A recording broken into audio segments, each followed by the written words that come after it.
Zacchaeus sat hunched over a scroll, his fingers gliding over the inked numbers with practiced precision. The candle on his desk flickered, casting long shadows across the piles of ledgers, wax-sealed documents, and bags of silver that lined his study. He had spent the last hour reviewing tax records, calculating what was owed, what had been collected, and what extra had made its way into his personal vault.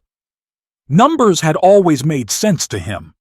Unlike people, unlike loyalty, unlike kindness, numbers never lied. He dipped his quill into a pot of ink, marking a column with a new total, one that favored him far more than the merchants who had struggled to pay their dues. Their groans, their complaints, their desperate pleas for mercy, none of it mattered. He had built his fortune on the backs of others, and he had done so without regret.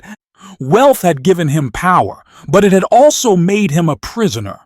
Outside, the sound of voices rising in excitement cut through the stillness. He stood, walking to the window, pushing aside the curtain. The streets of Jericho were alive with movement. Crowds were gathering, their voices filled with something he had not heard in a long time: hope. A knock at his door pulled him away from the sight. "Enter," Zacchaeus called, his voice sharp, more out of habit than necessity. The door creaked open, and a servant stepped in, bowing slightly. "Master, there is talk in the city. Jesus of Nazareth is coming through Jericho." Zacchaeus frowned. He had heard that name before. Jesus. A teacher, a healer, a man whose words stirred both devotion and controversy. Some called him the Messiah.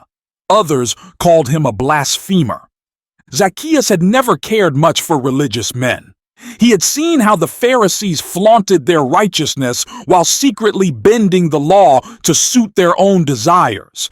He had watched priests gather in the temple, murmuring prayers, while their hands reached eagerly for offerings of gold.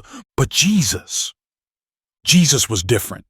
People followed him, not because they were obligated, not because they were desperate for favor, but because they wanted to. He had heard of the crowds that flocked to him, of the miracles he performed, of the way sinners, tax collectors even, found themselves drawn to him. And now, he was here. Zacchaeus let the curtain slip back into place, turning to his servant. "Prepare my robe," he said. The servant hesitated. "Master, the crowd—" "I don't care about the crowd," Zacchaeus snapped, his patience thin. "I need to see him." The servant bowed and hurried off, leaving Zacchaeus standing in the middle of his grand home, an uneasy feeling stirring in his chest. Why did he feel this way? He was not a man prone to curiosity. He had spent years convincing himself that faith was for the weak, for those who did not understand the way the world truly worked. And yet, something deep inside him was pulling him toward the streets, toward the crowd, toward this man he had never met. For the first time in years, Zacchaeus wanted something that money could not buy. The streets of Jericho were overflowing with people. They stood shoulder to shoulder, pressing in close, their voices buzzing with anticipation. Zacchaeus moved through the crowd, but his small frame worked against him. No matter how he angled himself, no matter how he craned his neck, all he saw were the backs of men taller than him. Frustration burned inside him. "Move aside!" he barked, shoving against a broad-shouldered merchant. The man turned, recognition flickering across his face, his lips curled in disdain. "Go home, tax collector." Zacchaeus clenched his fists. He took a step forward, only to be blocked again. "You're not wanted here," another voice muttered. Hatred, contempt. He was used to it. He had earned it. And yet it stung more today than it ever had before. His chest tightened as he scanned the road ahead. Jesus was coming closer. If he did not act now, he would miss his chance. Then his eyes landed on it, a sycamore tree. Its branches stretched over the road, providing the perfect vantage point. Zacchaeus moved swiftly, breaking away from the crowd, ignoring the stares as he hurried toward the tree. He gripped the rough bark, his fingers digging in as he pulled himself up. His fine robe caught on a branch, but he did not care. Let them laugh. Let them mock him. For the first time in his life, he was reaching for something that mattered. Higher, higher, until finally he perched on a thick branch, gripping it tightly, his breath coming in quick bursts. And then he saw him, Jesus, walking toward him, his presence steady, his expression calm, his steps unhurried. Zacchaeus' heart pounded. He had spent his life looking down on others, but now, for the first time, he looked up. And what he did not know, what he could not have known, was that Jesus would not simply pass beneath him. Jesus would stop. Jesus would look up. And in a moment that would change everything, Jesus would call his name. The warm Jericho sun beat down on Zacchaeus as he clung to the sycamore tree, his breathing uneven from the climb. He pressed himself against the rough bark, the leaves rustling softly around him as he tried to steady himself. His heart pounded in his chest, but he told himself it was from the effort of climbing, not from nerves, not from the anticipation that filled his lungs like breath he could not release. Below him, the crowd swelled, voices rising in a chorus of excitement. People pushed forward, pressing against one another in their eagerness to catch a glimpse of Jesus. And then, there he was, Jesus. He moved with an air of authority, yet there was nothing imposing about him. He was not like the Roman officials, whose presence commanded fear, nor was he like the Pharisees, who carried themselves with the weight of self-importance. Jesus walked with a quiet confidence, his steps unhurried, his gaze warm and attentive as he listened to those who called out to him.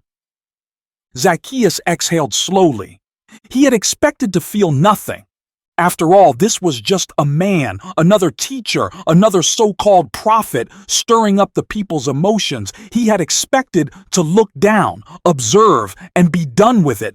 But now, staring at Jesus, he felt something unfamiliar, something stirring inside him. Jesus was getting closer. Zacchaeus' grip tightened on the branch, his pulse quickened. The crowd was calling out, begging for his attention, reaching for him. So many voices, so many people. Jesus would walk past him. Jesus wouldn't even notice him. And yet, Jesus stopped, right beneath the tree. Zacchaeus' breath caught in his throat. Then, before he could even process what was happening, Jesus lifted his head. Their eyes met.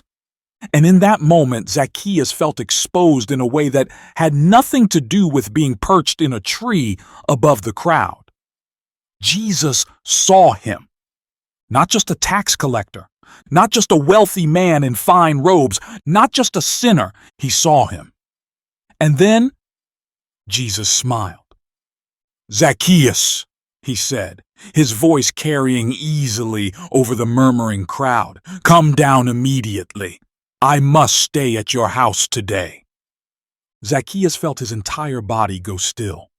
The world around him blurred, the voices of the crowd fading into the background as those words echoed in his mind. Jesus had called him by name. He knew my name. How? How could this man, this teacher from Nazareth, whom he had never met, know his name? A ripple of disbelief moved through the crowd. Did he just... Zacchaeus? Why is he speaking to him? The murmurs grew louder. People turned to one another, shaking their heads, whispering in shock. He has gone to be the guest of a sinner.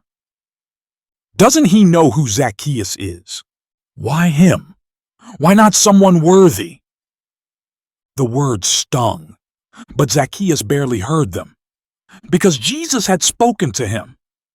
Jesus had looked at him. and Jesus was inviting himself into his home. A lump formed in his throat. He had spent years forcing his way into people's lives, demanding their taxes, inserting himself where he was unwanted. And now, here was Jesus, offering to come to him. Not in anger, not in condemnation, but an invitation. His fingers slipped from the tree branch as he moved, scrambling down faster than he had climbed, nearly stumbling as his feet hit the ground. His heart pounded in his chest, his breath unsteady as he stood before Jesus, closer now than he had ever imagined he would be. "Yes, Lord," Zacchaeus said quickly, his voice breathless, his words tumbling over themselves. "Yes, please, come to my home." Jesus nodded, the warmth in his gaze never wavering. And in that moment, something in Zacchaeus broke. The walk to Zacchaeus' house was filled with tension. People followed, their whispers sharp and disapproving. "I don't understand. There are so many righteous men in Jericho. Why would Jesus choose him? He's stolen from all of us. He spent his whole life cheating us. He's beyond redemption." Zacchaeus felt the weight of their words pressing against him with every step. He had stolen. He had cheated them. For years, he had lived with the knowledge that no one would ever truly accept him. His wealth had given him power, but it had never earned him love. And yet, Jesus had called him by name. Jesus had chosen him. He stole a glance at the man walking beside him. Jesus did not seem bothered by the crowd's disapproval. He did not defend himself. He did not explain his choice. He simply walked with him. And Zacchaeus knew this was not about the opinions of others. This was about the invitation Jesus had given him. Inside Zacchaeus' home, the scent of rich spices filled the air, the golden lamps flickering warmly, casting a glow over the long wooden table now set for a guest he never expected to host. Jesus reclined at the table as if he belonged there, and maybe he did. Zacchaeus sat across from him, hands clenched together, heart still hammering in his chest. He had spent years convincing himself that his life was exactly as it should be, wealthy, powerful, untouchable. But now, sitting before Jesus, surrounded by the very riches he had spent his life pursuing, he had never felt so poor. His fingers trembled as he reached for his wine goblet, but he set it down before taking a sip. He could feel the weight of everything he had done pressing against him. Every dishonest coin, every deal made at another man's expense, every tear shed because of his greed. And suddenly, he could not keep silent any longer. Zacchaeus stood abruptly, his chair scraping against the floor. His voice wavered, but his resolve did not. "Lord," he said, the word foreign, but right on his lips. Jesus looked at him expectantly, waiting. Zacchaeus swallowed, then squared his shoulders. "Here and now, I give half of my possessions to the poor," he declared, his voice louder than he intended. Gasps echoed around the room, but Zacchaeus was not finished. "And if I have cheated anybody out of anything, I will pay back 4 times the amount." The silence was deafening. No one spoke. No one breathed. This was more than anyone had expected. According to the law, if a man stole from another, he was required to repay twice what he had taken. But 4 times, Zacchaeus was doing more than what was required, because his heart was being changed, and Jesus knew it. The warmth in his gaze did not fade. His lips curled into a small smile as he nodded, his voice filled with something deep and unshakable. "Today, salvation has come to this house." Zacchaeus' breath hitched. Salvation. For him. For this sinner. Jesus leaned forward, his next words gentle but firm. "For the Son of Man came to seek and to save the lost." And at that moment, Zacchaeus knew he had been lost, but not anymore. Zacchaeus stood motionless as Jesus' words settled into his heart, deeper than any truth he had ever known. Today, salvation has come to this house. For years, he had surrounded himself with wealth, power, and influence, believing those things would secure his future, protect him from the judgment of others, make him more than the small, insignificant boy he had once been.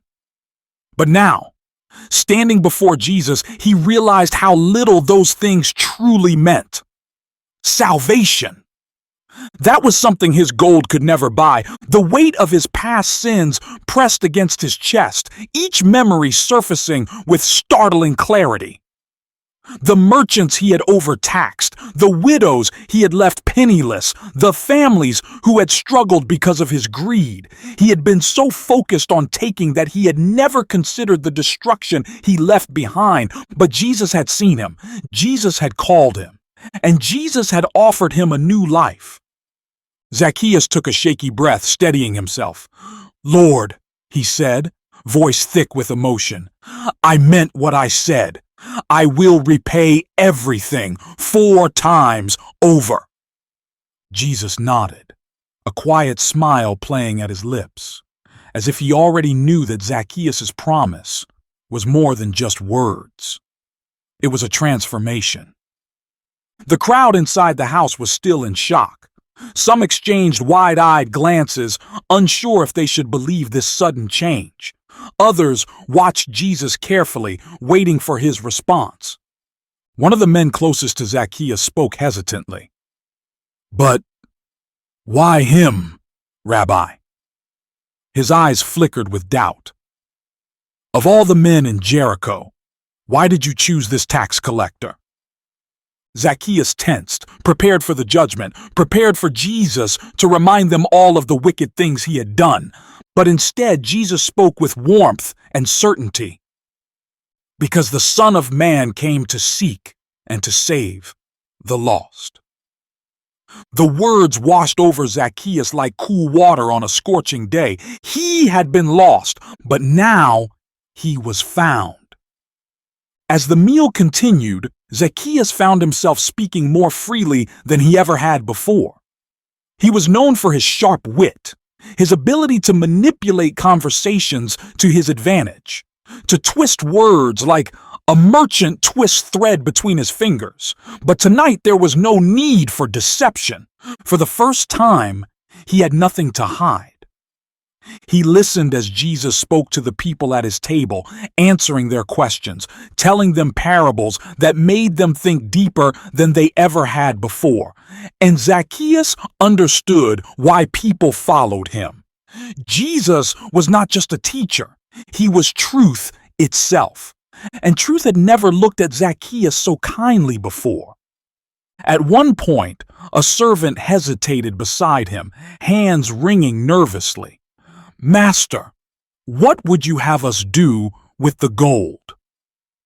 Zacchaeus looked at him, then at the chests of wealth stored in the corner of the room, their lids slightly open, revealing stacks of silver and gold coins. He had spent years hoarding riches, locking them away like a dragon protecting its hoard. But now, he exhaled.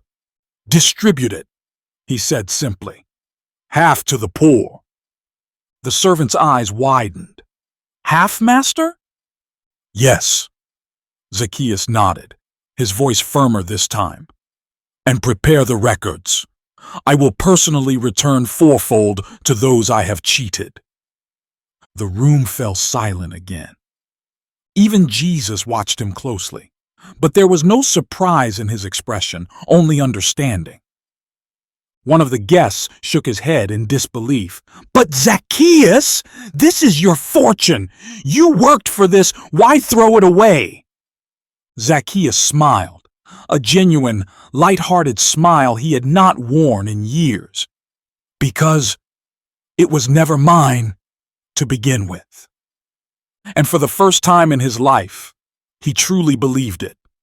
The next morning, Zacchaeus wasted no time. The moment the sun broke over Jericho, he was already at his records table, summoning his assistants to begin calculations.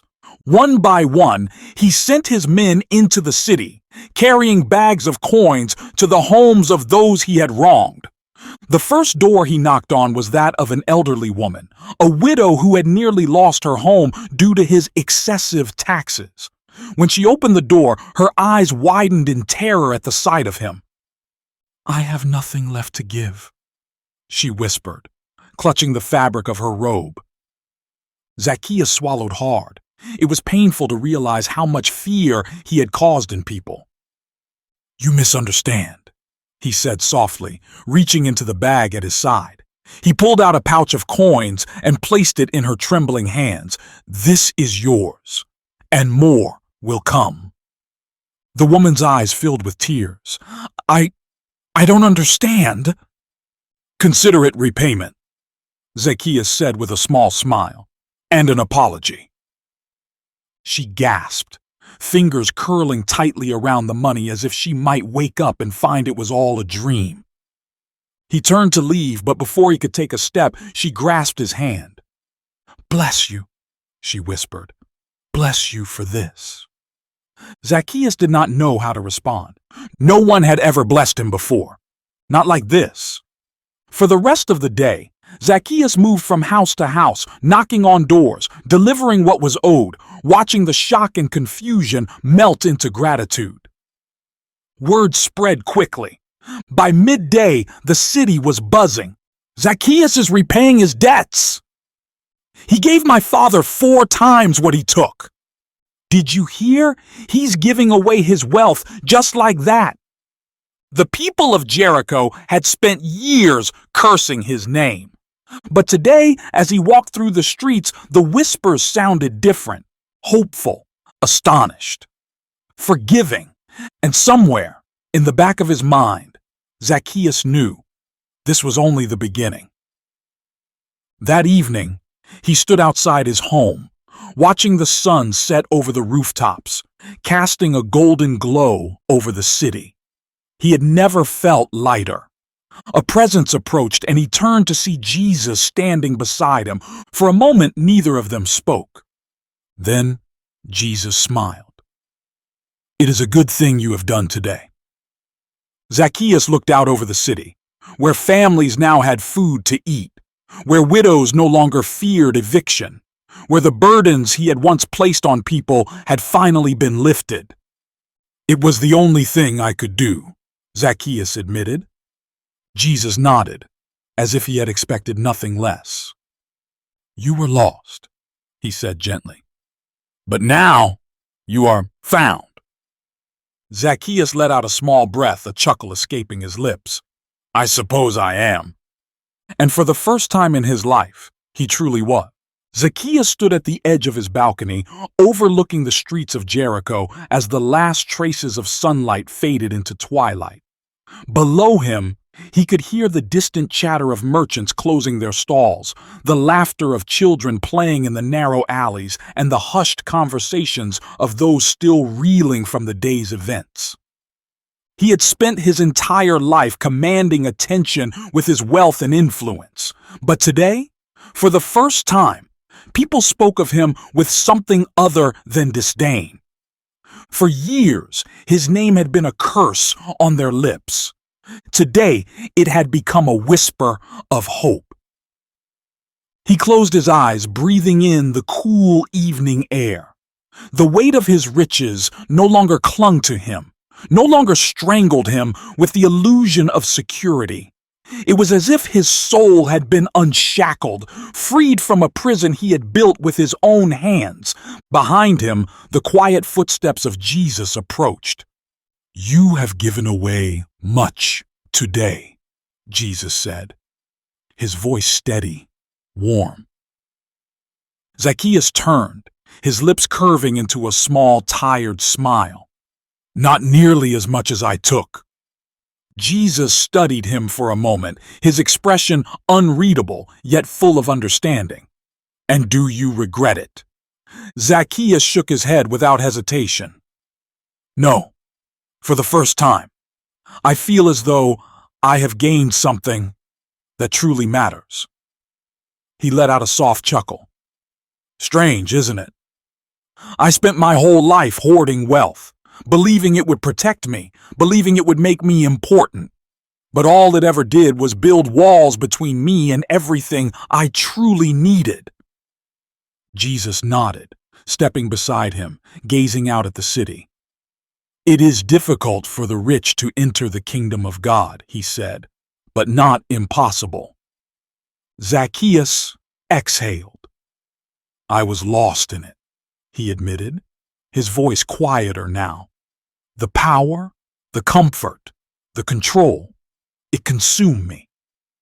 I told myself it didn't matter that people hated me, that I was simply doing what needed to be done. But it did matter. I see that now." He paused, then turned to Jesus, meeting his eyes. "How did you know?" Zacchaeus asked. "How did you know I needed to be found?" Jesus smiled. "Because I have always seen you." Zacchaeus felt his throat tighten. He has always seen me, through the years of greed, through the layers of selfish ambition, through the loneliness, the emptiness, the regret he had buried so deeply he thought no one could uncover it. Jesus had seen it all, and still he had called his name. Later that evening, a knock at the door interrupted the quiet hum of conversation. A servant rushed in, his eyes wide with urgency. "Master, a delegation from the synagogue has arrived. They request to speak with you." Zacchaeus stiffened. The synagogue leaders. They had never visited his house before. Not once in all his years as a tax collector had they sought him out. Not unless it was to remind him of how unworthy he was, how far removed he was from the faith of their fathers. He cast a quick glance at Jesus, who simply nodded. "Let them in," Zacchaeus said. Moments later, a group of men stepped inside, their robes flowing behind them, their expressions a mixture of caution and curiosity. The leader, a man named Eliezer, stepped forward. He was an elder of the synagogue, a man who had often spoken against Zacchaeus in public, condemning his ways, warning others not to associate with him. "Zacchaeus," Eliezer began, his voice measured, "we have heard much about what you have done today." Zacchaeus folded his hands in front of him, his posture neither defensive nor submissive. "And what have you heard?" Eliezer studied him carefully. "That you have repaid those you cheated, that you have given half of your wealth to the poor." His brow furrowed as if he were struggling to believe it. "Is it true?" Zacchaeus nodded. "It is." A murmur passed through the men standing behind Eliezer. One of them, younger and less reserved, stepped forward. "Why?" Zacchaeus glanced at Jesus before answering. "Because I was lost," he said simply. "And now I have been found." Eliezer's gaze flickered toward Jesus. Zacchaeus could see the hesitation in the elder's eyes, the way his fingers curled slightly as if holding back words he was unsure whether to speak. "This Jesus," Eliezer said carefully, "he has a reputation. He dines with tax collectors and sinners. He disregards certain traditions." Zacchaeus felt something stir inside him, something that, not long ago, would have made him shrink back in shame. But now he stood his ground.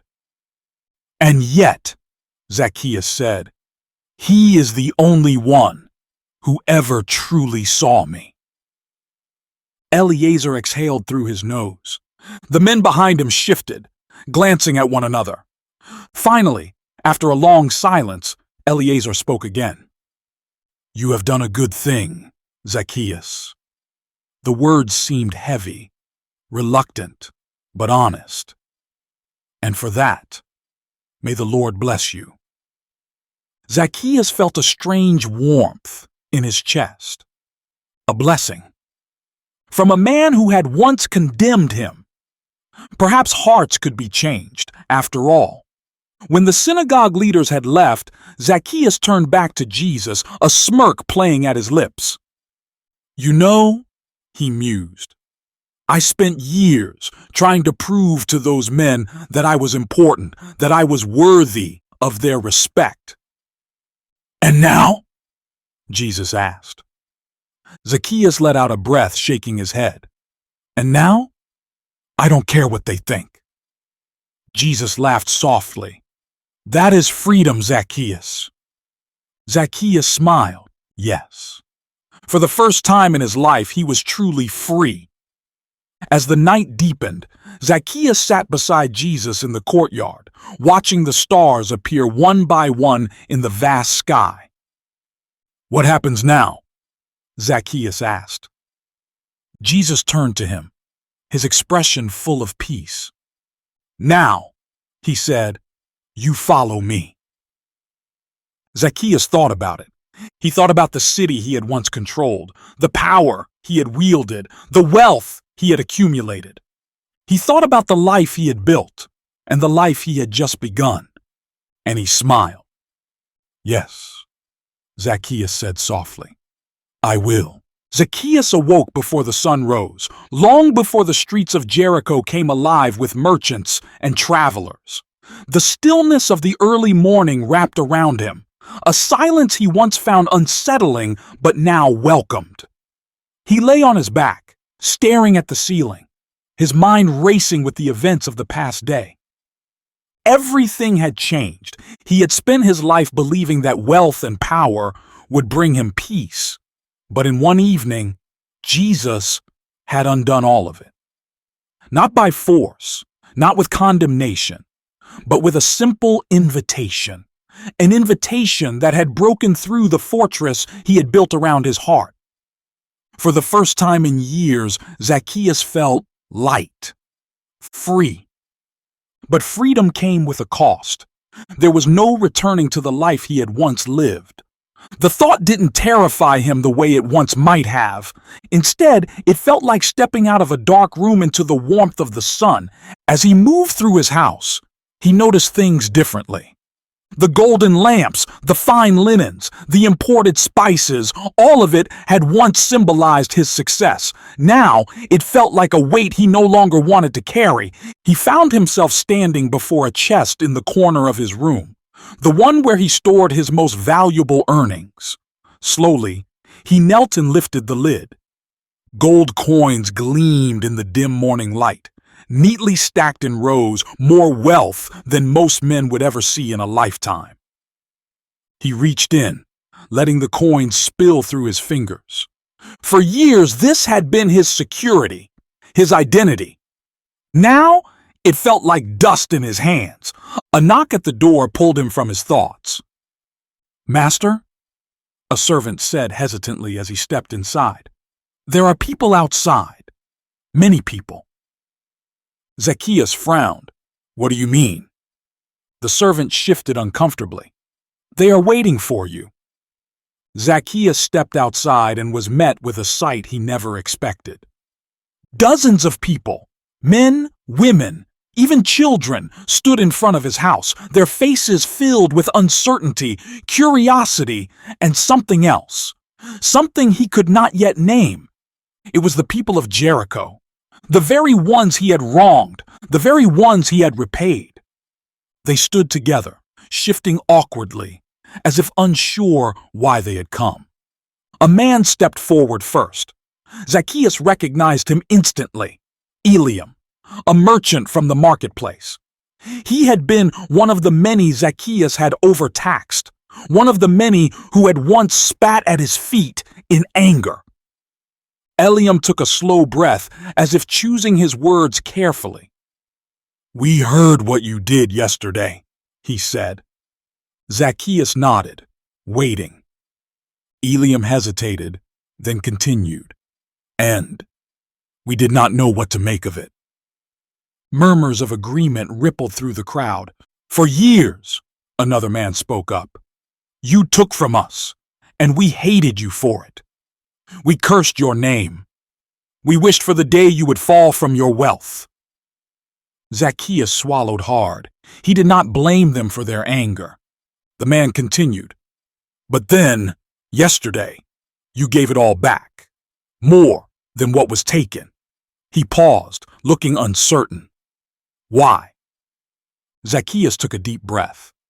He had spent so long justifying his actions, hiding behind power and wealth, convincing himself that he owed these people nothing.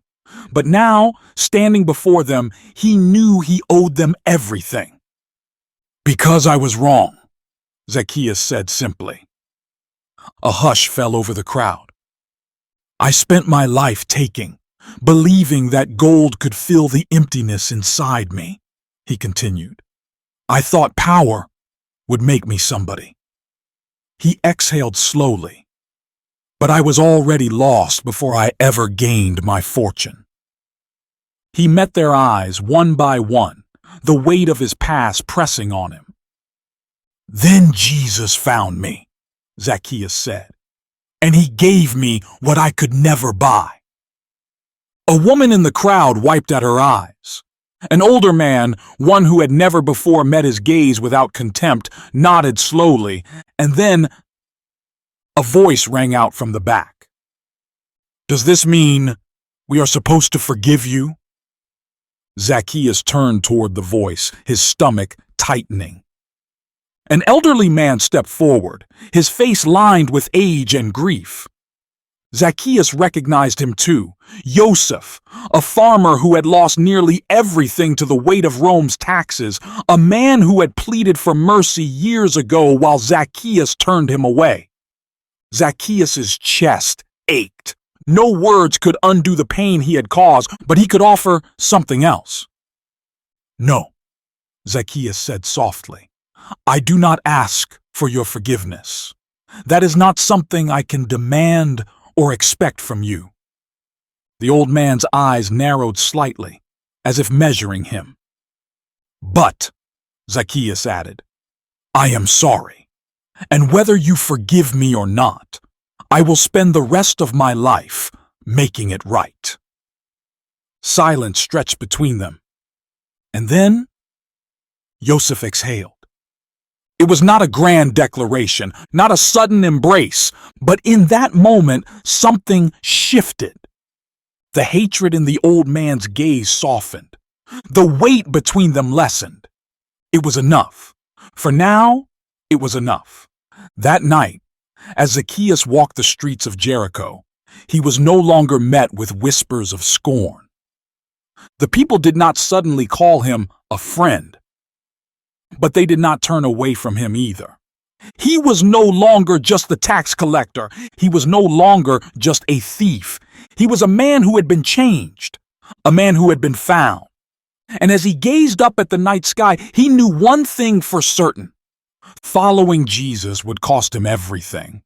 But for the first time, he had no desire to turn back. The morning after his public confession and restitution, Zacchaeus woke to a city that felt unfamiliar.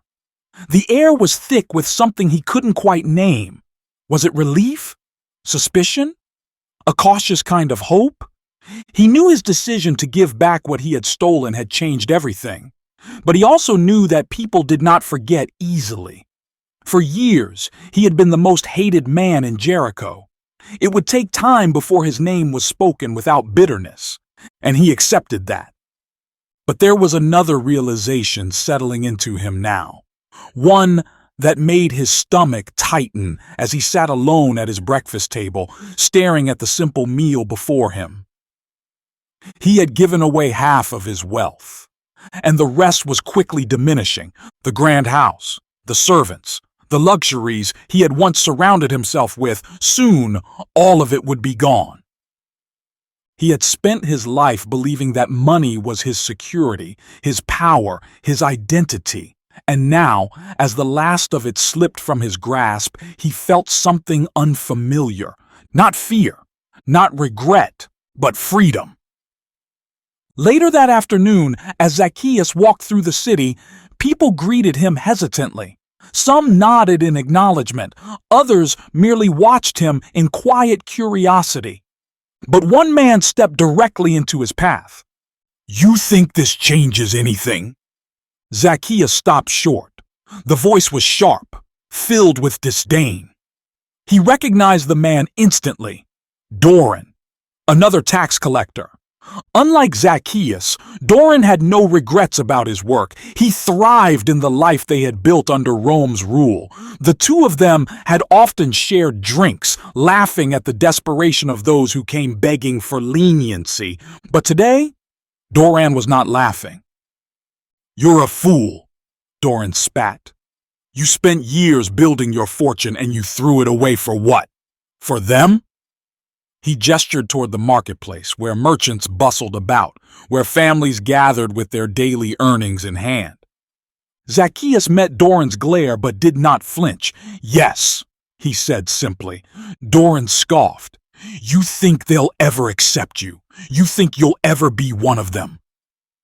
He took a step closer, his voice lowering. And what happens when the money runs out, Zacchaeus? When your house is gone? When you have nothing left? Zacchaeus exhaled, his heart steady. I have everything I need. Doran's eyes darkened. You sound like a fool. Then I will be a fool for Jesus, Zacchaeus replied without hesitation. Doran stared at him for a long moment. Then, with a shake of his head, he turned and walked away, disappearing into the crowd.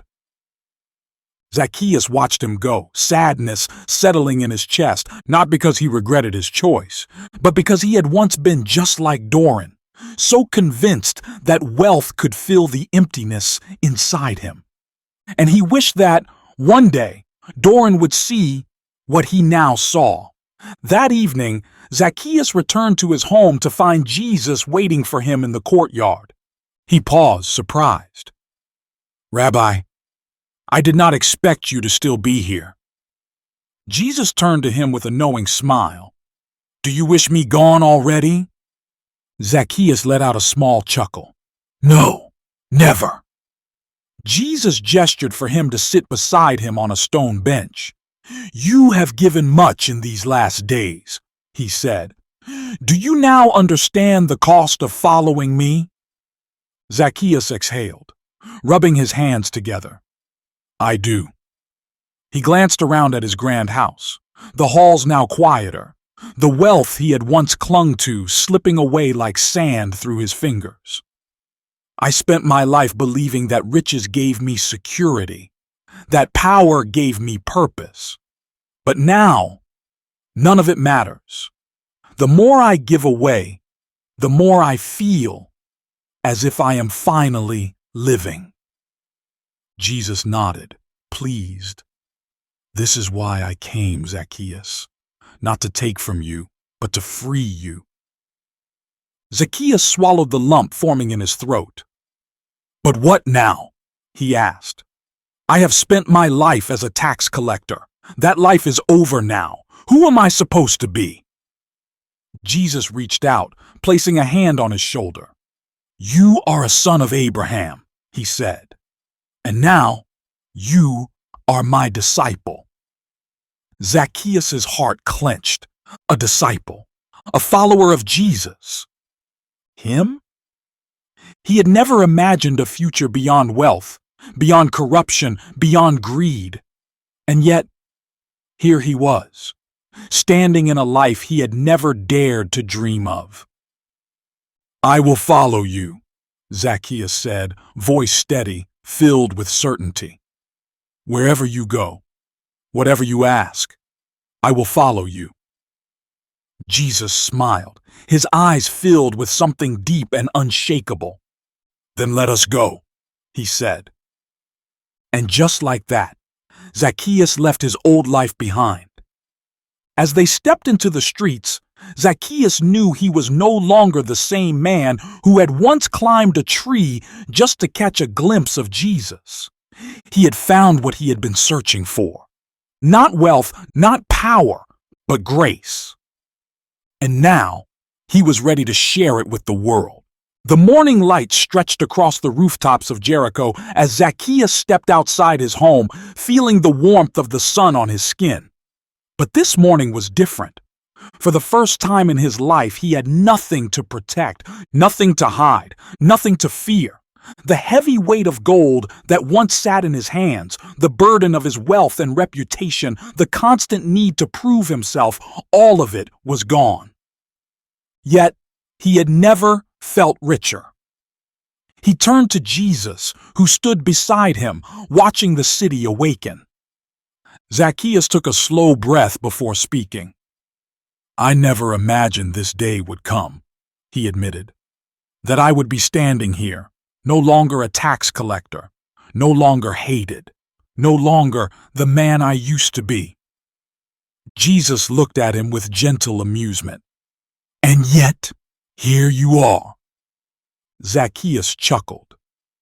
"Yes, here I am." He ran a hand over his beard, his mind still catching up with his heart. "But what now, Rabbi? My old life is gone. What is my purpose now?" Jesus clasped his hands behind his back, turning to walk toward the streets. "You spent years collecting riches, Zacchaeus," he said. "Now you will spend your days collecting souls." Zacchaeus' brow furrowed. "Souls?" Jesus glanced back at him, a knowing smile tugging at his lips. "There are many in this city who are lost, just as you were. Many who believe they are beyond redemption, that their past has sealed their fate. You know what it is to be lost, Zacchaeus, and now you know what it means to be found." Zacchaeus nodded slowly, realization dawning. Jesus was not just asking him to follow. He was calling him to share the same grace he had received, to seek out the ones who lived in shadows, who carried the same burdens he once bore, who needed to know that they were not forgotten. Zacchaeus' throat tightened with emotion. "I will do it," he said, voice steady. "I will tell them what you have done for me." Jesus placed a hand on his shoulder. "Then go, Zacchaeus. Be a light to those who still walk in darkness." And with that, Jesus turned and walked toward the city gate, where his disciples waited. Zacchaeus watched him go, feeling an ache in his chest. He did not want this to be goodbye, but he knew Jesus' mission was far from over. And now, so was his. Over the next few weeks, the city of Jericho witnessed something they had never expected. Zacchaeus, the once despised tax collector, no longer sat at his table counting money. Instead, he walked the streets, visiting the homes of those who had once feared him, listening to their struggles, offering help where he could. He told them about Jesus, about the moment that had changed everything, about the invitation that had freed him from a life he thought he could never escape. At first, some were skeptical. "How do we know this change is real?" they asked. "How do we know you won't return to your old ways?" Zacchaeus never grew angry at their doubts. He simply smiled and continued to do what Jesus had called him to do: serve, give, and love. And slowly, their hearts softened. The very people who had once cursed his name began to greet him with kindness. Families who had once slammed their doors in his face now welcomed him inside, and one by one, they too began to seek Jesus. One evening, as Zacchaeus finished helping a widow repair her broken roof, he sat on the edge of the structure, wiping the sweat from his brow. The sun was setting, casting golden hues across the sky. He thought back to the day he had climbed the sycamore tree, desperate just to see Jesus. How different he had been then. How small his world had seemed, even with all the riches he had possessed. And yet, Jesus had called him by name. Jesus had stopped for him. Jesus had chosen him. Tears pricked at his eyes. The Son of Man came to seek and save the lost. Those words echoed in his mind, more powerful now than ever. Because once, he had been the lost one. But now, he had been found. And there was no greater treasure than that.